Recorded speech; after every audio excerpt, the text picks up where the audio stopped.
So I previously made a video on differentiation. Anti-differentiation, or also known as indefinite integrals, are essentially the opposite of differentiation. Say we have the function f of x is equal to 2x. We know the derivative of x squared is 2x. So we can rewrite this as capital F of x is equal to x squared. Now, there are two ways to write anti-differentiation. There's writing a capital F instead of a lowercase f, or you can write it like this. The integral symbol, f of x dx, and since we know our f of x is equal to 2x, this is equal to x squared plus c. We'll use this second notation just to get you comfortable when you're doing it with definite integrals, and I'll explain the plus c part later. Now let's find a general rule for finding the definite integral, or antiderivative. When finding the derivative of a function, we use the formula f of x is equal to a n times x to the power n minus 1. When finding the antiderivative of the function, this is equal to a times x to the power n plus 1 over n plus 1. And then we have our plus c. The a is the coefficient of our x value, the n, or n plus 1, is the exponent, and our constant c. This is the constant of integration. So here's how the formula works. We have our formula now for finding the antiderivative of something, so we'll just plug this into the derivative formula, a n x to the power n minus 1. So looking at the antiderivative formula, we can see that our a value is equal to 1 over n plus 1. And our n value is equal to n plus 1. Now for you programmers out there, this is not n is equal to n plus 1. This is not the programming thing. The derivative of this would be n plus 1, which is our n value, times our a value, which is 1 over n plus 1, so we over n plus 1, times our x. So this is x to the power n minus 1, and over here we're doing x to the power n plus 1. So this is just x to the power n, because the minus 1 and plus 1 cancel out. And we can see that this is just equal to x to the power n. If you find the derivative of an antiderivative of something, it's just going to be an inverse. Now there is an exception to this formula.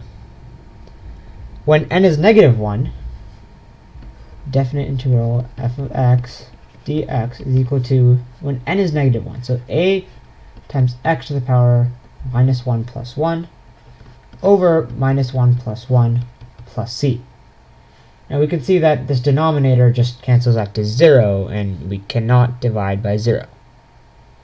So for the special case of n is equal to negative 1, we use f of x, the antiderivative of f of x, is equal to our a coefficient times the natural log of x, and then again plus our constant of integration. Alright, let's do a couple of problems. Our a value in this case is 2, so 2 times x to the power n plus 1. N is 2, so x to the power 2 plus 1 over n plus 1, so over 2 plus 1. This is equal to 2 times x to the power 3 over 3, which is equal to 2 thirds x cubed, and then our constant of integration, so plus c.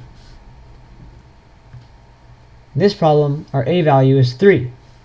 So 3 times x to the power n plus 1. In this case, n is 6. So to the power 6 plus 1 over 6 plus 1. This simplifies to 3 times x to the power 7 over 7, which is just 3/7 x to the power 7, and then plus our constant of integration, plus c. Now in this problem, it's a binomial. So we'll just break it up into monomials, as we did with my differentiation video. Our a value is 7 times x to the power with 3 plus 1, 4, over 3 plus 1, which is just 4. So this is just equal to 7/4 x to the power 4. And we'll do the same thing with 3. Our a value is just 3 times x to the power, well, this is just x to the power 0. So x to the power 0 plus 1 over 0 plus 1. So this is just equal to 3x over 1. So we add these two together, and then we add our constant of integration, and we have our answer. 7/4 x to the power 4 plus 3x plus c. Okay, now this one has 3 terms, 8x to the power 4, 7x, and 6. So we'll break it up into monomials again. Our a value for 8x to the power 4 is just 8 times x to the power n plus 1, so 4 plus 1, which is just 5, over n plus 1, which is just 5. Now for 7x,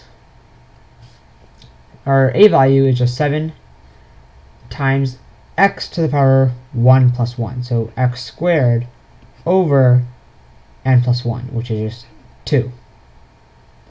And then for the 6,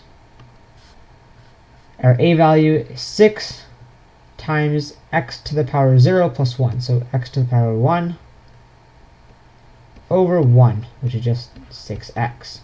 So combining all this together, we get 8/5 x to the power 5 plus 7x squared over 2 plus 6x, and then plus our constant of integration, plus c. And lastly, also a trinomial, 2x squared, 3x minus 2, we'll break it up into monomials again.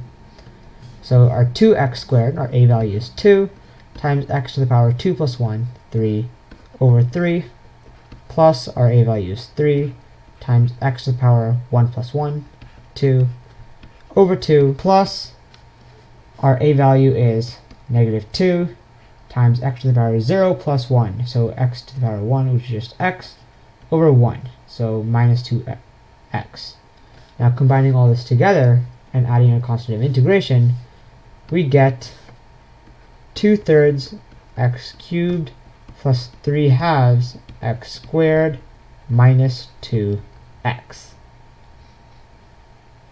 There you have it. That's how you find the antiderivative of some function.